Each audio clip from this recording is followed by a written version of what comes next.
Hello नमस्कार, welcome to inculcate learning. 27th class है ये। PYQs हम डिस्कस कर रहे हैं। एक दो दिन बाद आपका एग्जाम है, कुछ एक क्वेश्चंस पेंडिंग है जो हमें डिस्कस करनी है। ठीक है जी।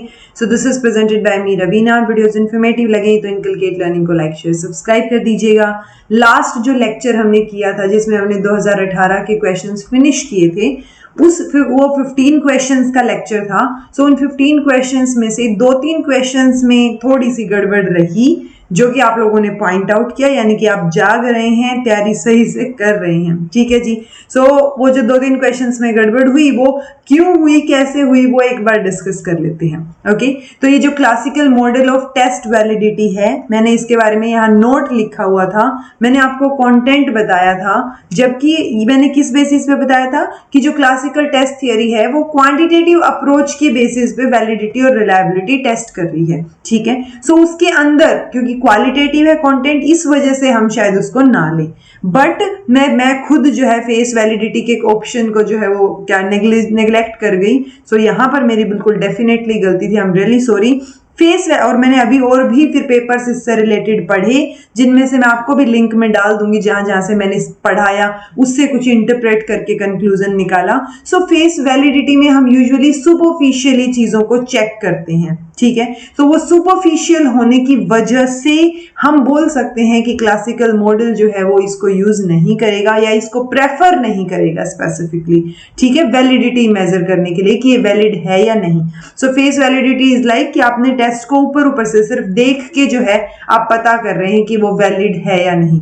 यानी मान लो मैं मैथ्स का टेस्ट ले रही हूं। सो मैथ्स के टेस्ट में अगर मैं टेस्ट आपको ऐसे करके दिखाऊं तो आपको पढ़ना नहीं, उसमें सिर्फ देखने से क्या आपको आइडिया लग रहा है कि ये मैथ्स का है, इंग्लिश का है, हिंदी का है, तो वो फेस वैलिडिटी रहेगी सुपरफिशियली। ओके, सो उसको हम ऑप्शन कंसीडर कर सकते हैं। सो डी जो है वो आपका बेटर ऑप्शन रहेगा and I totally agree. Although आप लोगों ने जो बोला कि डी आएगा, बट उसका रीजन किसी ने नहीं दिया। सो रीजन इज कि ये सुपरफिशियल चीजों की बात करता है और क्लासिकल में ऑल्दो हमने क्वांटिटेटिव अप्रोच की बात की थी, अगर मैं बताऊं आपको, इसीलिए मैंने लिंक में भी डाला है डिस्क्रिप्शन में कि ये जो है पेजेस मैंने देखे या पढ़े, उस बेसिस पे मैंने इसका कंक्लूजन निकाला।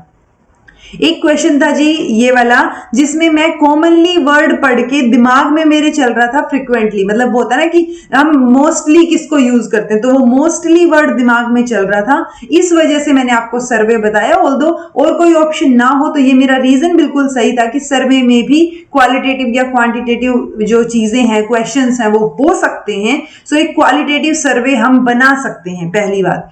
दूसरी बात, अगर हम कॉमनली यूज्ड मेथड में, अगर मैं इन्होंने जो बोला है कि क्वालिटेटिव में एक कॉमनली यूज, सो क्वालिटेटिव की ही स्पेसिफिक बात करें तो डेफिनेटली एथनोग्राफी मैंने बोला था कि ये क्वालिटेटिव है, बट कॉमनली यूज्ड मतलब फ्रीक्वेंटली इसको यूज किया जाता है या नहीं। सो फ्रीक्वेंटली इसको यूज करते हुए नहीं देखा है यूजुअली, तो इसलिए मैंने सर्वे आपको बोला था। हाँ, अगर कॉमनली की बजाय हम दिमाग में कॉमनली का मतलब ये लेके चलें कि हाँ कौन सा इनमें से क्वालिटेटिव रिसर्च मेथड है, सो वो तो इन तीनों चारों में से जो है वो एथनोग्राफी ही बेटर आंसर होगा। So you are all were right कि हाँ एथनोग्राफी। सो क्वालिटेटिव रिसर्च में एथनोग्राफी है, मैंने भी बोली थी ये चीज, बट मैंने सर्वे आंसर क्यों दिया था, ये कॉमनली देख के कि सबसे ज्यादा यूज कौन सा किया जाता है। तो अगर मैं सर्वे को क्वालिटेटिव बना दूं तो क्या वो कॉमनली यूज नहीं हो जाएगा, राइट। सो इन दोनों का एक रीजन, लॉजिकल रीजन बनता है। बट अगर क्वालिटेटिव की बात करें, सिर्फ क्वालिटेटिव पे फोकस करें, सो डेफिनेटली एथनोग्राफी जो है वो सर्वे से बेटर रहेगा, क्योंकि सर्वे जो है उसको हम क्वांटिटेटिव भी बना सकते हैं। एथनोग्राफी तो होता ही क्वालिटेटिव है, जब आप कहीं जाके या किसी पर्टिकुलर ट्राइब का या कहीं का भी कल्चर वहां रह के देखते हैं। ओके, सो इसलिए सी आंसर भी इसका हो सकता है। इसीलिए मैंने बोला भी था कि चूंकि हमारे पास आंसर की नहीं है, इस वजह से हम जो है इसको अलग अलग तरीके से इंटरप्रेट कर पाएंगे। अदरवाइज आंसर की होती तो हम जो आंसर हमें दे रखा होता उस बेसिस पे इंटरप्रेट करते इसको। बट अगर क्वालिटेटिव रिसर्च की बात है तो एथनोग्राफी रहेगा, बट कॉमनली यूज्ड यानी रिसर्च क्वालिटेटिव रिसर्च में कॉमनली क्या यूज किया जाता है, इन सब में से तो क्वालिटेटिव में एथनोग्राफी यूज किया जाएगा, बट वो कॉमनली का दिमाग में मेरे मोस्टली चल रहा था, उस वजह से वो सर्वे आंसर जो है वो हो गया। ठीक है। एक ये क्वेश्चन था जिसको अगर हम हिंदी में पढ़ेंगे, इसी क्वेश्चन की हिंदी बना के, तो जब आप गूगल पे इसको कन्वर्ट करके देखेंगे तो आपको समझ आएगा कि जो व्यक्ति का जो उत्थान है, मतलब व्यक्ति के व्यक्तित्व का उत्थान, तो पर्सनालिटी के डेवलपमेंट की बात अगर हम करें, तो व्यक्तित्व के उत्थान की अगर बात करें तो उसमें आइडियाज, आइडियल्स, आदर्श होने जरूरी हैं। इसलिए इसका आंसर आदर्शवादी हो सकता है। मैंने सिर्फ इंडिविजुअल पे फोकस किया इसलिए एग्जिस्टेंशियलिज्म बताया था। ऑल्दो आपने जो आंसर कीज भेजी थी किसी भी बुक से, वहां पे भी शायद आइडियलिज्म ही दिया हुआ हो, आई डोंट नो, मैंने देखा नहीं वहां पे, बट हाँ आइडियलिज्म इसका जो आप लोगों ने बोला कि आइडियलिज्म भी तो हो सकता है। सो अगर इंडिविजुअल की, क्योंकि ये बोल रहे हैं कि एजुकेशन का काम है ये, ठीक है। एग्जिस्टेंशियलिज्म में हम एग्जिस्टेंस की, अस्तित्व की बात करते हैं, सेल्फ की बात करते हैं। सो अगर हम पर्सनालिटी के उत्थान की बात सिर्फ एजुकेशन का काम बता रहे हैं, सो हाँ वो आइडियलिज्म बताता है, क्योंकि एजुकेशन में टीचर जो है वो रोल मॉडल रहेगा, टीचर ही सारी चीजें बताएगा, बच्चे की पर्सनालिटी का विकास करेगा, उत्थान करेगा, उस बेसिस पे इसका आइडियलिज्म आंसर रहेगा, एग्जिस्टेंशियलिज्म नहीं रहेगा। ओके, सो ये 3 क्वेश्चन थे जिनमें गड़बड़ रही, जो मैंने आपको अभी क्लियर कर दिए हैं। इसीलिए मैं बोलती हूँ कि कोई भी चीज अगर आपको डाउट लगता है तो उसको कमेंट कीजिए और कमेंट में रीजन बताइए। सो रीजन जो है वो आप लोगों ने बाकियों के आंसर, मतलब आपने बोल दिया कि इसका आंसर ये रहेगा, इसका ये रहेगा, बट आपने रीजन नहीं बताया, वो रीजन जो है वो मैंने बता दिया है। ठीक है जी। अब 2016 के क्वेश्चंस पे आ जाते हैं। A person who desires to search after truth और विजडम। सो एक इंसान, मतलब 2016 के क्वेश्चन काफी सिंपल से आपको नजर आएंगे क्योंकि इनमें ज्यादा सोचने वाली चीज होगी नहीं। सो ये हमने पढ़ रखा है। आंसर क्या हो जाएगा? साइकोलॉजिस्ट, सोशियोलॉजिस्ट, फिलोसोफर या बायोग्राफर। तो जो ट्रुथ या विजडम की सर्च में हो, फिलोसॉफी, लव फॉर विजडम, तो वो क्या है जी? फिलोसोफर है। Okay. Scope of educational philosophy also includes an analysis of different aim of education from, कौन से पॉइंट ऑफ व्यू से देखने की कोशिश हो रही है। सो एजुकेशनल फिलोसफी है, सो फिलोसॉफिकल पॉइंट ऑफ व्यू से उसको देखा जाएगा। ठीक है। अगर एजुकेशनल साइकोलॉजी होता तो हम साइकोलॉजिकल पॉइंट ऑफ व्यू से देखते हैं। एजुकेशनल सोशियोलॉजी या सोशियोलॉजी ऑफ एजुकेशन होता तो हम सोशियोलॉजी के पर्सपेक्टिव से देखते हैं एजुकेशन के एम्स को। ओके।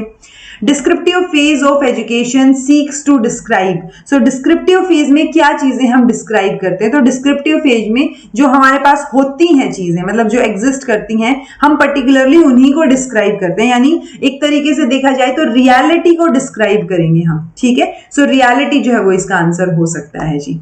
नेक्स्ट है those whose educational philosophy is based on pragmatism will। तो जो pragmatism की philosophy है वो किस चीज में बिलीव करेंगे, वो हमसे पूछा गया है। वो रिजेक्ट कर देंगे साइंटिफिक मेथड ऑफ एक्सपेरिमेंटेशन को। नहीं, pragmatism में तो हम एक्सपेरिमेंटेशन की ही बात करते हैं, ज्यादा से ज्यादा एक्शन की बात करते हैं, लर्निंग बाय डूइंग की बात करते हैं।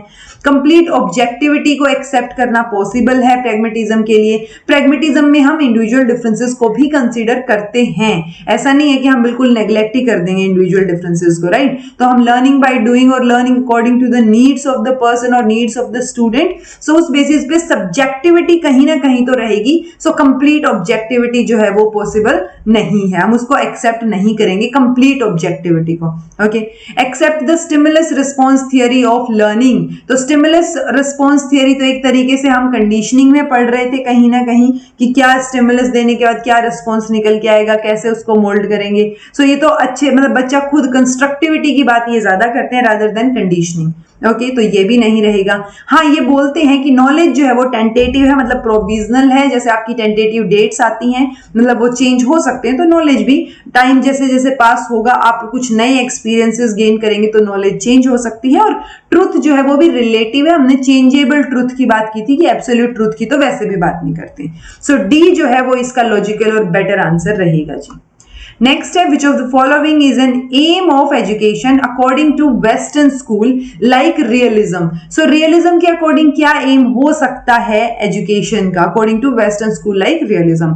सो रियलिज्म में हम साइंटिफिक चीजों की या रियलिटी की जो चीजें आपके सामने है उनकी बात करते हैं। स्पिरिचुअल की तो डेफिनेटली बात नहीं करते। ठीक है। सेंसेस को ट्रेन करना या उनको डेवलप करना, ऐसा भी कुछ हमने ज्यादा पढ़ा नहीं है। ऑटोनोमस डेवलपमेंट, ऑटोनोमस में तो फिर फुल्ली ऑटो आप अपने हिसाब से ही डेवलप करेंगे, तो उसमें तो फिर बाकी एजुकेशन की जरूरत ही ना पड़े शायद, बट ऐसा तो नहीं होगा। सो नई वैल्यूज आप क्रिएट करें किस लिए कि आप मतलब एजुकेशन का काम है कि नई नई चीजें क्रिएट करना। सो हम क्रिएशन ऑफ न्यू वैल्यूज पे थोड़ा सा जाके स्टक हो सकते हैं कि हाँ ये इसका आंसर शायद हो सकता है, क्योंकि एम ऑफ एजुकेशन जो है इसकी वजह से रियलिज्म का एम है कि वो ट्रुथ के बारे में बात करे, रियलिटी के बारे में बात करे रादर देन ब्यूटी। ब्यूटी किस की बात मेजरली कौन करता है? स्पिरिचुअल डेवलपमेंट करता है, ठीक है। So to understand the practical life, तो प्रेजेंट प्रैक्टिकल लाइफ को समझने के लिए हमें ट्रुथ जो है वो सिखाना पड़ेगा और उसके लिए नई वैल्यू क्रिएशन जो है वो हमें चाहिए होगा। सो डी इसका आंसर जो है हो सकता है जी। रियलिस्ट जो है, जो रियलिज्म को फॉलो करते हैं, वो एम्फेसाइज करते हैं scientific and which type of method of teaching, subjective, objective, historical या एम्पेरिकल। सो एम्पेरिकल मेथड हो सकता है। रियलिस्ट जो है वो साइंटिफिक के साथ साथ जब एक्सपेरिमेंटल करते हैं, डाटा बेस्ड उनकी चीजें होती हैं, एविडेंस बेस्ड। सो एम्पेरिकल जो है वो हो सकता है comparatively. Okay 272 Buddhism led too much emphasis on the principle of. तो बुद्धिज्म ने किसकी बात की है? बुद्धिज्म ने ऑब्वियसली अहिंसा की, कर्म की, साधना की, इन सब की बात की है, लेकिन कहीं ना कहीं कर्म जो है वो काम करने पे ज्यादा फोकस दे रहे थे रादर देन कोई भी धर्म या अहिंसा भी उन्होंने बोला है, बट अहिंसा मेजरली हम जैनिज्म से भी कनेक्ट कर जाते हैं कई बार। सो कर्म की बात ज्यादा की। अहिंसा में उन्होंने कहा कि आप खुद ना करें, दूसरा कोई कर रहा है तो इट्स ओके। क्योंकि एक एग्जाम्पल बुद्धिज्म में एक स्टोरी से निकल के आती है कि मान लो एक जो है कोई वो बोधिसत्व हैं जो कि कहीं जा रहे होते हैं और वहां पर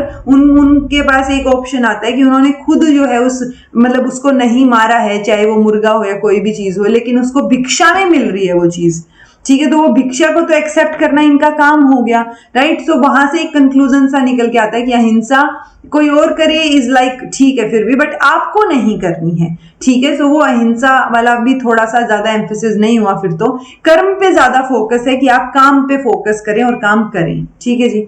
existentialism seeks to create a certain consciousness and attitude. तो एक कॉन्शियसनेस और एटीट्यूड किस बारे में जो है एग्जिस्टेंशियलिज्म क्रिएट करने की कोशिश कर रहे हैं? तो एग्जिस्टेंशियलिज्म फिलोसफी के बारे में ज्यादा बेटर ऑप्शन रहेगा कि वो फिलोसफी के बारे में एक कॉन्शियसनेस और एक एटीट्यूड डेवलप करने की एग्जिस्टेंशियलिज्म कोशिश कर रही है, ठीक है। तो साइकोलॉजी और सोशियोलॉजी तो डेफिनेटली नहीं आएगा क्योंकि एग्जिस्टेंशियलिज्म एक फिलोसफी है। सो वो लर्निंग के बारे में कॉन्शियसनेस या एटीट्यूड को सीख करने की कोशिश कर रहे हैं या फिलोसफी, उनमें से अगर हम देखें तो क्योंकि एग्जिस्टेंशियलिज्म मेजरली एक फिलोसफी का पार्ट है, सो वो किसी भी चीज की फिलोसफी के ऊपर ज्यादा फोकस करेंगे, इसलिए हम ए ऑप्शन के साथ जा सकते हैं। Which of the following is not an aim of education? तो एम ऑफ एजुकेशन कौन सा नहीं है? सेल्फ कंट्रोल करना, सेल्फ रियलाइज करना, सेल्फ प्रिजर्व करना या अर्निंग एंड लिविंग। तो यूजुअली एजुकेशन की जब हम एम्स बनाते हैं तो उसमें हम सीखने सिखाने की, सेल्फ रियलाइजेशन की तो बात करते हैं, बट कहीं पर भी हम अर्निंग की या लिविंग की बात नहीं करते हुए दिखते, स्पेसिफिकली किसी भी करिकुलम की अगर हम बात करेंगे वोकेशनल वाले को छोड़ के। Okay so aim of education जो है वो अर्निंग और लिविंग नहीं होगा शायद, बाकी सारी चीजें कि आप खुद को प्रिजर्व करना है, खुद को रियलाइज करना, चीजों को खुद के ऊपर कंट्रोल करना, यानी खुद के ऊपर काम करने पे तो फिर भी फोकस होता है एम ऑफ एजुकेशन का, ठीक है। सो ये ए आंसर हो सकता है जी।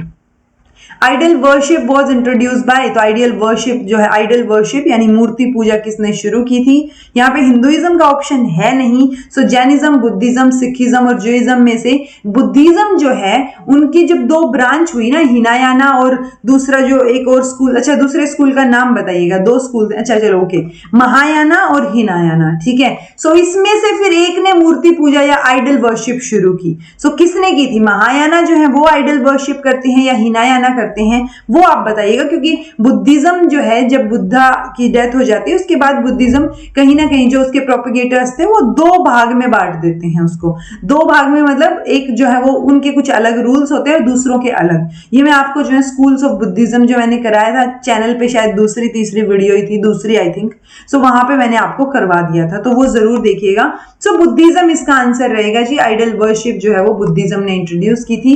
Basic education was advocated by. So देखिए यहाँ ये नहीं बोला है कि उस कोई कमेटी बनी या उस कमेटी के चेयरपर्सन कौन थे। सो जब एडवोकेट करने की बात आएगी तो सबसे पहले हम महात्मा गांधी को प्रेफर करेंगे, क्योंकि उन्हीं की जो पत्रिका थी हरिजन, जो मैंने आपको इसमें भी बताई थी, क्या बोलते हैं, मैराथन में भी समझाया था। सो बेसिक एजुकेशन के कॉन्सेप्ट की बात उन्होंने उस पत्रिका में की थी। उसके बाद फिर वार्धा में जब एजुकेशन कॉन्फ्रेंस हुई नेशनल लेवल पे, वहां पे डिसीजन लेके एक कमेटी बिठाई गई और फिर डॉक्टर जाकिर हुसैन जो है वो उसके क्या थे, चेयरपर्सन चेयरपर्सन थे। सो वो उनकी कमेटी के नाम से वो कमेटी जानी जाती है, बट यहाँ कमेटी वगैरह की चीजें पूछी नहीं है, सिर्फ एडवोकेशन की बात पूछी है कि कौन एडवोकेट करता है, कौन उसको बढ़ावा देता है, तो महात्मा गांधी जो है उसको बढ़ावा देते हैं, तो बी आंसर हो जाएगा। ठीक है जी। The fundamental purpose of education, according to Tagore, is not merely to enrich ourselves through the fullness of knowledge, लेकिन इसके साथ साथ फंडामेंटल पर्पस एजुकेशन का क्या होता है कि एक बॉन्ड एस्टेब्लिश करना, फ्रेंडशिप का। अब फ्रेंडशिप का बॉन्ड किसके बीच डेवलप होगा? मैन और man, man and idea, man and thoughts and man and nature. So उन्होंने व्यक्ति टू व्यक्ति, मतलब होता है ना मैन टू मैन की बात की थी कि सब लोग एक बॉन्ड ऑफ फ्रेंडशिप जो है वो डेवलप करें। ये भी एक काम है एजुकेशन का, एम पर्पस रहेगा एजुकेशन का। सो ए ऑप्शन जो है वो इनका रहेगा। Which of the following is not the philosophy of John Dewey? So John Dewey की फिलोसफी कौन सी नहीं है? अब John Dewey तो pragmatism को फॉलो कर रहे थे, तो truth is utility यानी यूटिलाइज कर रहे हैं हम उसको, ये तो है। एक्सपीरियंस की भी ये बात करते हैं। थॉट और एक्शन, क्योंकि pragmatism की बात हो रही है तो थॉट और एक्शन जो है वो इनसेपरेबल रहेंगे, कि थॉट आएगा तो आप उसके ऊपर काम करेंगे ही, एक्शन उसके ऊपर लिया जाएगा। सो सी ही ऑप्शन हमारे पास बचता है अगर नोट पूछा जाए तो। ठीक है जी। सो ये सी आएगा यहां, सी। ठीक है। Thought and reaction are inseparable, ऐसा नहीं है। The philosophy of existentialism believes in the concept of, so philosophy of existentialism किस पे बिलीव करती है? मोटिवेशन पे, एटीट्यूड डिफरेंस पे, इंडिविजुअल डिफरेंस पे या एप्टीट्यूड पे? सो ये इंडिविजुअलिटी पे फोकस करती है। सो कहीं ना कहीं हम इंडिविजुअल डिफरेंस के साथ जा सकते हैं कि हाँ सी इसका आंसर रहे। ठीक है। 280 जॉन ड्यूई वॉज ए और एन, तो जॉन ड्यूई एक आइडियलिस्ट थे, प्रैग्मेटिस्ट थे, नेचुरलिस्ट थे या ह्यूमनिस्ट थे? सो डेफिनेटली जॉन ड्यूई जो है वो एक प्रैग्मेटिस्ट थे। ठीक है जी। सो आई होप आपके लिए ये क्वेश्चंस हेल्पफुल रहे होंगे, ये डिस्कशन हेल्पफुल रहा होगा। फीडबैक जरूर दिया कीजिए, डिस्कशन में शामिल होने की कोशिश कीजिए कमेंट करके, ताकि अगर कोई दिक्कत भी होती तो हम नेक्स्ट लेक्चर में डिस्कस कर सके उसको। ठीक है जी। So this was all about today. Thank you so much for watching. Be happy, keep smiling, subscribe to inculcate learning because it is absolutely free, and be consistent in your efforts.